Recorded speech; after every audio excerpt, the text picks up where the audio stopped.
Today, I'm going to show you how I make my Victoria sponge cake. This is a true British classic and absolutely adored by everyone. Let's get baking. To start with, we are going to prepare our butter and sugar. So I'm using a stand mixer today, but you can absolutely do this with a handheld electric whisk as well. It will work just as well, it's just less effort with a stand mixer. So into my mixing bowl, I'm going to put my unsalted butter. Make sure you use unsalted because that gives you full control of the salt content of your bake. So depending on what the weather's like around where you're baking, if your butter is really nice and soft, you can add your sugar in straight away, but my butter is a bit firm, so I'm going to give it a bit of a mix before I add my sugar to it. Right, my butter is nice and soft now. So to the same mixing bowl, I'm going to tip in my sugar. I'm going to tip all of that in, and I've already sifted it, so there is no need for me to do that now. Back we go into the mixing stand. I want to beat this now until it's really light and fluffy, and I will show you what I mean when it's ready. Right, my butter and sugar mixture is good to go. So, just to show you, my butter and sugar's gone a bit paler. You can see it's looking quite soft and fluffy, and that's exactly what I want. Now, all the way through making cakes or cupcakes or cookies, something that's really important is always to scrape your bowl down. And the reason for that is near the bottom of your stand mixer, it's very common that the ingredients don't properly mix together and they'll just get flattened and squished and not incorporated.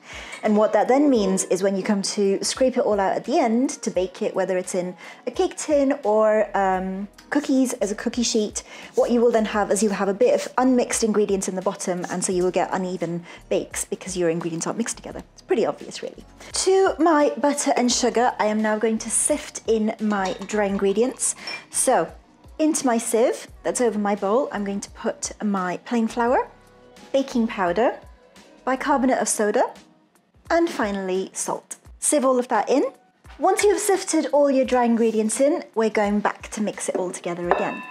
So at this stage, once it's all mixed up, this mixture will end up looking a bit like damp sand, and that's exactly what we want it to be. So we don't want any larger lumps of butter and sugar in, we want it all to be one mixture. Right, my mixture is all ready to go. I'm just going to quickly show you before we move on to the dry ingredients, wet ingredients, try that again.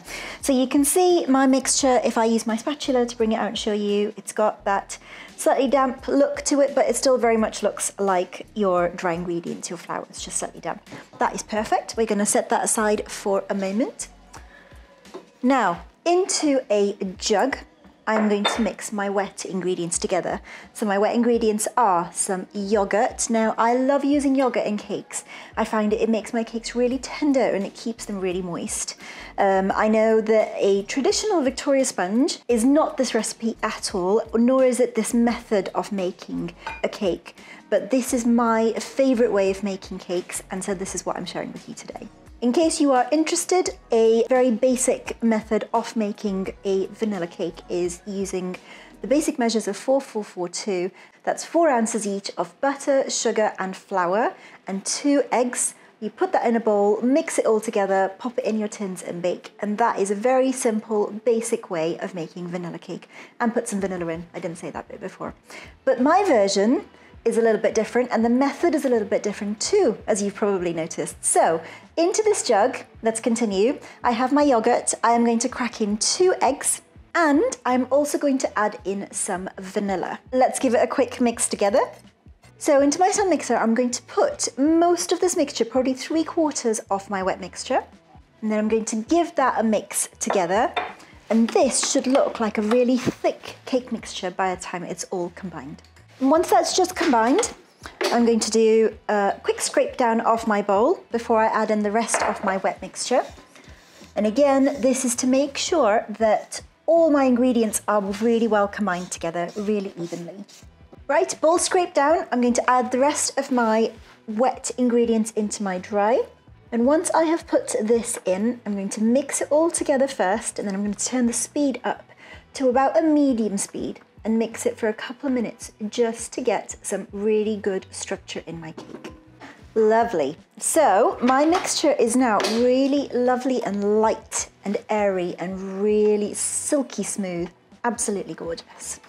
Let me get all of this off my beater. And then I will show you how gorgeous this mixture is. Look at that. Isn't that just beautiful? So, while I've been making my cake, I've had my oven preheating behind me, and I have prepared 2 6-inch cake tins. Now these are loose bottom cake tins. I've just lined the bottom of them with some parchment paper and put some butter around the sides to prevent it sticking, and that's all I need to do to prepare those. So I'm going to split this evenly between both these cake tins, and then they are going to bake in my oven for between 25 and 30 minutes until they are done. Right, so my cakes have baked and they have cooled, and as you can see, I have cut one of them at the top just to level it off, because that's going to be my bottom cake layer, and the other one is going to be going on top of it. So I wanted a flat surface for the top layer to sit on nice and cleanly. So that's what I've done there. My cakes are cool, they are ready to be decorated, time to make our filling. Right, so what we're going to do first is make the cream for our filling. So in my lovely large bowl here, I have some double cream that I'm going to whip up with a little bit of vanilla. So I'm going to add a tablespoon of icing sugar as well. And now I've got those ingredients together, it's time to get whisking. Now we want to whisk this up till it's at the soft peak stage. You don't want it to get too thick, because as you move it from your bowl to being on top of your cake, it will actually thicken up. So you want to stop before it gets to that stage so that you don't have a really thick, almost starting to split whipped cream mixture. So I'm going to stop whipping with my electric mixer at this stage. You can see it's still quite runny, and that's exactly where I want it to be. I'm going to finish the rest of this off using the same whisk but by hand, just because I can control how thick my cream turns out to be. So you can see just with a couple of turns it starts to thicken up even more. That's why I've stopped it early, so I have full control then of when I'm going to stop it so that it doesn't get too thick. And just finishing it by hand means I've got it to a lovely soft, it's still slightly on the softer side, but that will be absolutely fine, because as I spoon it over my cakes, it will then thicken up, so that's perfect. Right, so my cream is ready. I'm going to set that aside for a moment, and I'm going to bring my cake plate over.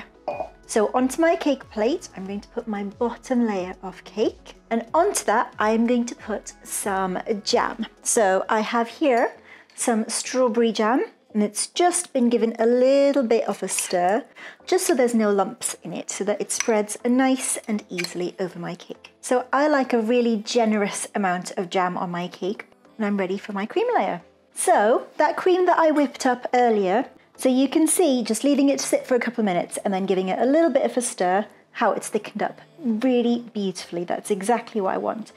So all I'm going to do is I'm just going to put a few dollops of this cream all over my cake, and then I am going to use an offset spatula to spread it out and make it all level.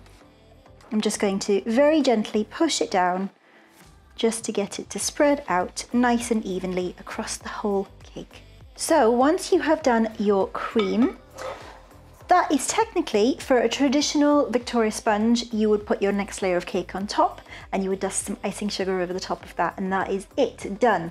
To make this one a little bit extra special, I like to put some extra fruit on. So I have here some strawberries, as you can see, and I'm just going to cut them into slices, yay thick, however thick that is. About ½ centimetre, perhaps, just roughly. It's just to give you a few slices, and they're just going to get put over the top of my cake.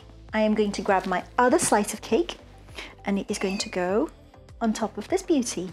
And once you've popped it on, give it a very, very gentle press down, just to make sure that everything is level. And I love being generous with my cakes. So this, for me, is a small cake, but I love the height of it and the generosity of the fillings. There is plenty of jam, plenty of cream, and that extra special sprinkle, not really a sprinkle, of strawberries. Absolutely love it. The finishing touch for me now is to do some dusting of icing sugar on top of this. And there you have it, how I make my classic British Victoria sponge cake.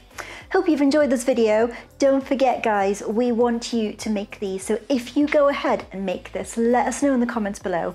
We want to know how you enjoyed it, how you found it, and how other people enjoyed sharing it with you. And don't forget to like this video and subscribe to our channel. We would love to have you bake with us. See you next time, friends. Happy baking.